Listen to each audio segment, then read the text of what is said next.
Good evening, ladies and gentlemen. Welcome to our nightly news. I'm your host, Mariam Zen, and here are your headlines. First, 93 individuals were killed in 9 massacres in the occupied Palestinian territories, in the Gaza Strip specifically within the last 24 hours, while intense Zionist raids were launched on Rafah with UN warnings of a ground invasion.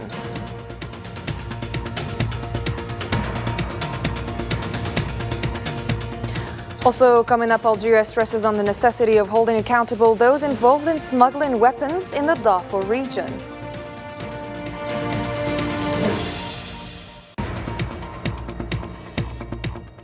And the U.S. promises $300 million in military aid to Ukraine amidst Russian advances on the battlefield.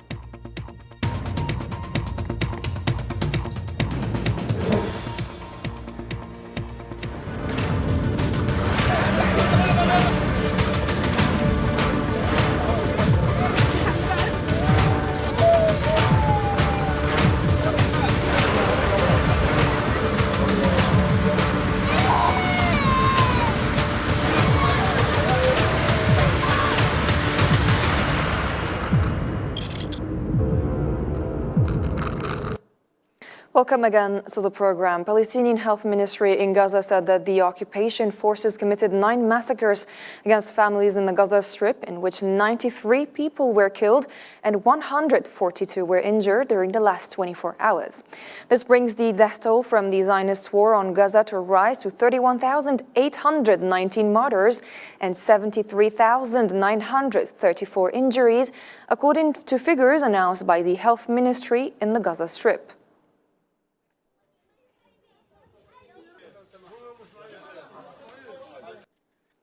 And on the 165th day of the Zionist aggression against Gaza, 14 Palestinians were killed in intense airstrikes launched on the city of Rafah.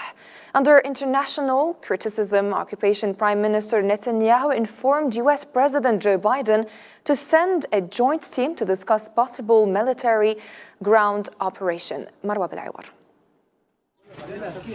The unabated bombing campaign continues in the city of Rafah, which is home to over half of the Gaza Strip's population, many of whom are displaced. I am from Gaza City. I was displaced 3 to 4 times to Nusayrat, Rafah, Deir al-Balah, and Maghazi, and we ended up here. Wherever there is bombing, we leave. We don't know what to do. With over 1 million forced from their homes in the north, they endure Zionist military aggression. Fears loom large in Rafah as Palestinians brace for a potential invasion, with the occupation's rhetoric escalating towards a possible military operation. U.S. President Joe Biden voices apprehension, warning against a large-scale ground assault during a phone call with the occupation prime minister. Efforts to address tensions include Netanyahu's agreement to dispatch a political security delegation to Washington for discussions, aiming to allay American concerns. However, on the ground, Palestinians view the United States as complicit in prolonging the conflict and exacerbating their plight. The U.S. is controlling the region. They can stop the war within 24 hours, but do not want to. They are trying to show that they are helping the Palestinian people, only to throw sand in the eyes of the world and appear keen on protecting innocent Palestinians. But the truth is, they are more an accomplice in the crime than Israel themselves, or even worse. As international criticism mounts over civilian casualties, the occupation faces a crucial decision on whether to persist with its current strategy, which has yet to yield any tangible gains after months of conflict. Palestinian Ministry of Foreign Affairs said that the violent bombing launched by the occupation in Rafah is considered as a serious beginning to expand its crimes in the city, despite the presence of more than 1 million displaced people there without giving any consideration to their lives. In a statement, the Foreign Ministry added that the occupation began to destroy Rafah on a daily basis and in a systematic manner through repeated attacks on homes. And Qatari Foreign Ministry spokesman Majid al-Ansari stressed on Tuesday that any Israeli ground operation in Rafah would be a catastrophe and would set back any talks. The spokesman made the remarks to journalists at a news conference in Doha, where he stressed that his country remains cautiously optimistic about the possibility of reaching a ceasefire agreement. We have cautioned and we will still caution that any attack on Rafah will make the humanitarian situation considerably worse and will result in atrocities that have not been seen before in this terrible crisis, with the number of unbelievable atrocities that have taken place. The Palestinian Health Ministry reported that patients and medical staff detained at the Al-Shifa medical complex continue their fasting for the second day in a row without breaking it, due to the lack of water and food as a result of the Zionist siege of the complex. The Ministry of Health in a statement called on all international institutions to stop these crimes against the sick, wounded, and medical staff inside the hospital.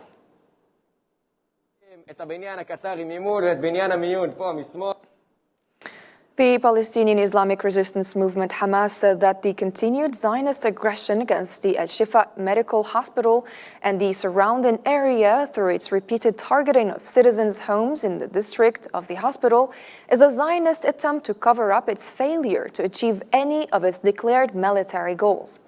Hamas warned in a statement against the ongoing targeting of civilians and medical centers protected by international law, calling on the League of Arab States, the Organization of Islamic Cooperation, and the United Nations to take serious and urgent action to stop the ongoing Zionist massacre against Al-Shifa Hospital.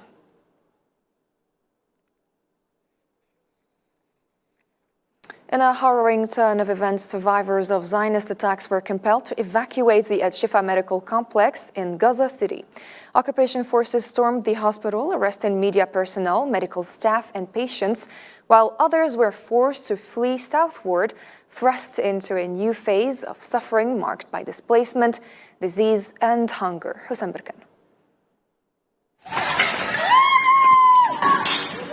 This scene at the Al-Shifa hospital in Gaza City bears witness to the ongoing atrocities perpetrated by the occupation forces. Destruction, devastation, and the stench of crime pervade the air as Gaza residents endure more than 5 months of relentless violence. The hospital, a beacon of hope for the injured and sick, has now become a site of renewed brutality inflicted by the occupation. We're in Ramadan. People have suhoor to prepare for the fast, but we are having suhoor over body remains, blood and martyrs. This is our fate, and we thank God. Under the threat of guns, those within the hospital were coerced into evacuating as the occupation forces intensify their assault. Amidst the chaos of a bloody night, survivors embarked on a perilous journey southward, fleeing the onslaught that besieged them from all sides. Even the most vulnerable, including people with special needs, were not spared from the brutality of the occupation forces.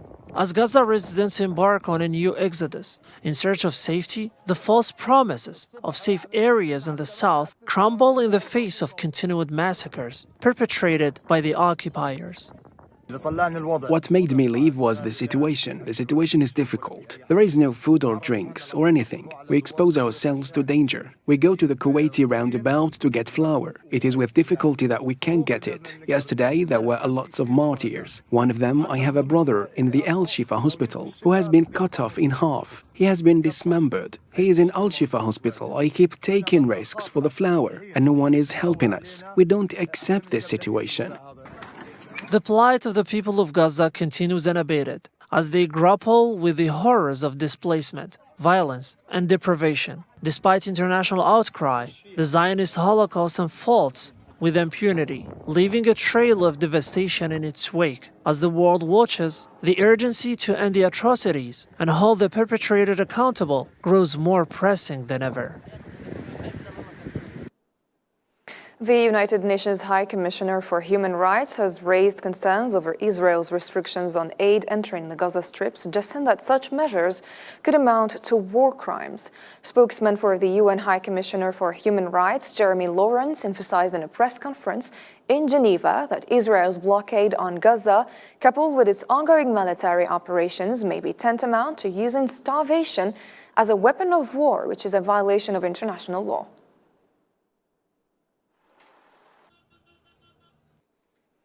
U.S. Secretary of State Antony Blinken is set to visit Saudi Arabia and Egypt this week to discuss with their leaders negotiations for a ceasefire in Gaza. The announcement was made by State Department spokesman Matthew Miller during Blinken's current tour in the Philippines. Blinken's discussions with Saudi leaders in Jeddah are scheduled for Wednesday, followed by talks with Egyptian authorities in Cairo on Thursday.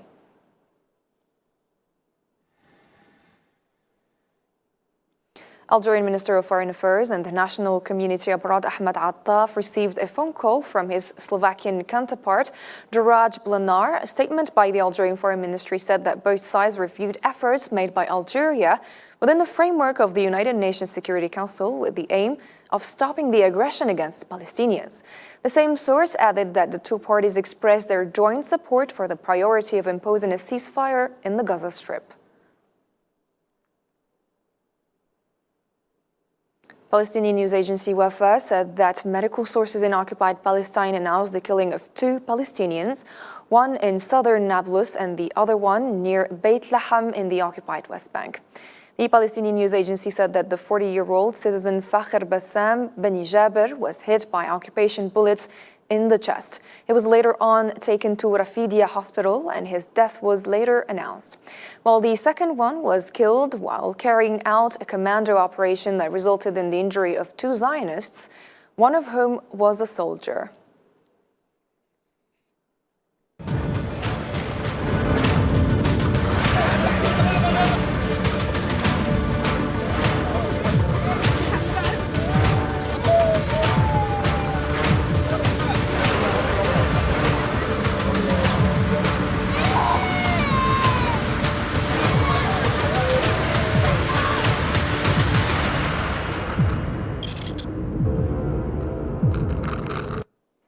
Moving now to different developments, the Syrian Ministry of Defense has reported a Zionist aggression against the occupied Syrian Golan, targeting several military sites in the Damascus countryside. According to the ministry's statement, Syrian air defense systems intercepted and downed several enemy's missiles, with some material damage sustained as a result of the attack.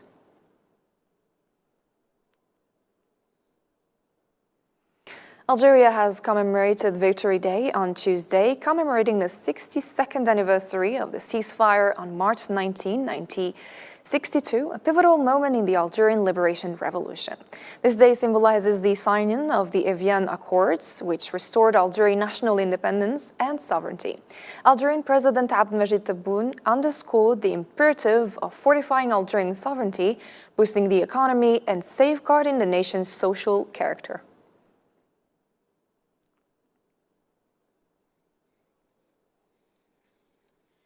The Chief of Staff of the Algerian Army, General Saïd Chengreha, confirmed that the employees of the Algerian Naval Forces are required to show the highest levels of readiness and sense of responsibility in performing their duties, especially on the account of the country's strategic geographical location. Mr. Chengreha's statement was made during a working visit in the inspection he paid on Tuesday to the Naval Forces Command, according to a statement by the Algerian Ministry of Defense.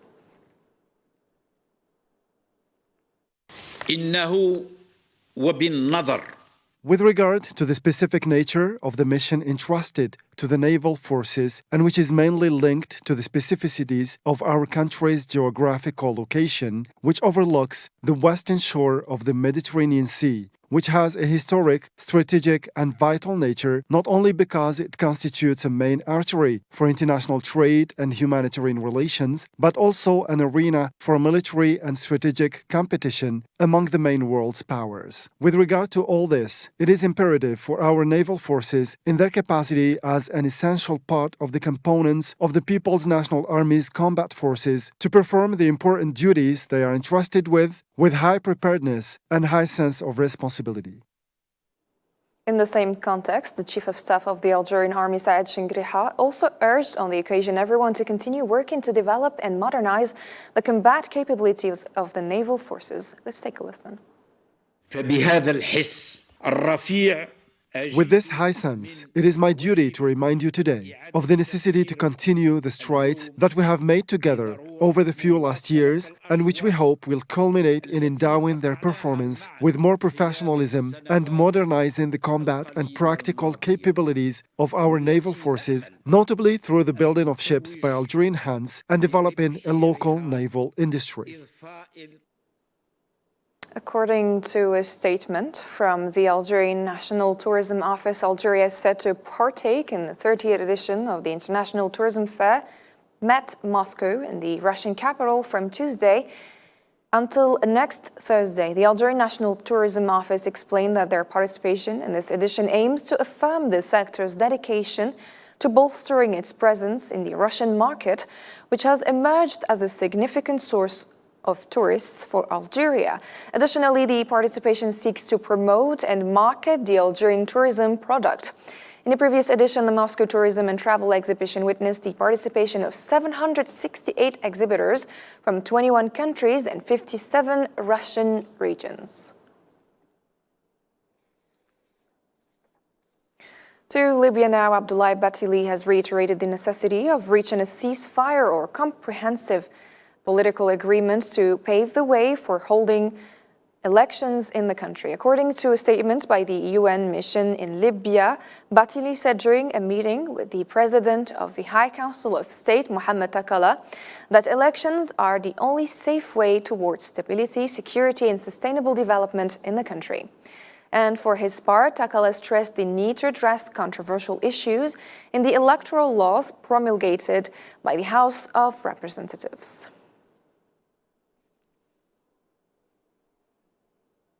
Algeria has stressed the need to punish those responsible for smuggling weapons and ammunition to Darfur, as stipulated by the UN Security Council resolutions. Algeria's permanent representative to the United Nations, Ammar Ben Jama, said during his speech about the situation in Sudan, specifically in Darfur, that violations of international law had been recorded in the region as a result of the ongoing conflict, which allowed for the massive smuggling of weapons and ammunition.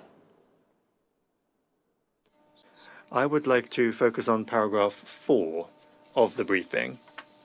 That paragraph mentions obligations under international humanitarian law, which relates violations of that international humanitarian law in the context of the conflict in Darfur.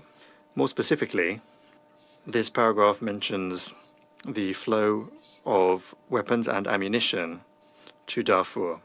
I would recall that there is an embargo on arms and ammunition in that region, and that the perpetrators of this trafficking in arms and ammunition are liable to be sanctioned by the Security Council. And I take note that in 90 days, after 90 days, we would like for the perpetrators acquiring these arms, for the financing of these arms, responsible for the transport of the arms, and the final destination of those arms and ammunitions, to be identified and denounced by our Council. U.S. Defense Secretary Lloyd Austin emphasized Tuesday that the U.S. will not let Ukraine fail. This comes as Congress continues to delay critical funding for Ukraine aid. Nabil Khazini has the report. From Ramstein in Germany, the United States stated it clear: Washington will not abandon Ukraine. The US will send a new emergency military aid package for Ukraine worth $300 million. This is the first move in months, as Washington was recently offering more words than ammunition to Kiev. This is because US House representatives, with a Republican majority, were delaying the release of a $60 billion worth aid to Ukraine. Ukraine won't back down, and neither will the United States. So our message today is clear. The United States will not let Ukraine fail. This coalition will not let Ukraine fail, and the free world will not let Ukraine fail. An aid that Ukraine's president sees as much needed to strengthen his country's air defense. Earlier, French President Emmanuel Macron again declined to rule out sending Western troops to Ukraine. And while the United States remains the single largest donor of military support to Kiev, Germany announces €500 million aid for Ukraine and repeats no boots on the ground. On the battlefield, tensions have been getting increasingly dire. The Russian army announced its control of a new town in eastern Ukraine, in new progress it has made since the beginning of the year. In the face of this situation, Russia also sees the need to strengthen its combat capabilities. It is necessary to further increase the combat capabilities of border agencies and the effectiveness of mobile groups, and not only on land, but also on sea routes. First of all, of course, this concerns the Black Sea today. The race to armament comes as the situation on the ground is often fast-moving, and it is likely that there will be more spendings on weaponry. Still within the same context, Ukrainian Prime Minister Denis Shmyhal said that his country is experiencing difficult conditions on the front lines because of a shortage of ammunition. This came during a press conference held with Luxembourg Prime Minister Luc Frieden on Tuesday, adding that Ukraine hopes that the Czech initiative, which Luxembourg will join as of next April, will solve the outstanding problems and move beyond the confrontation line.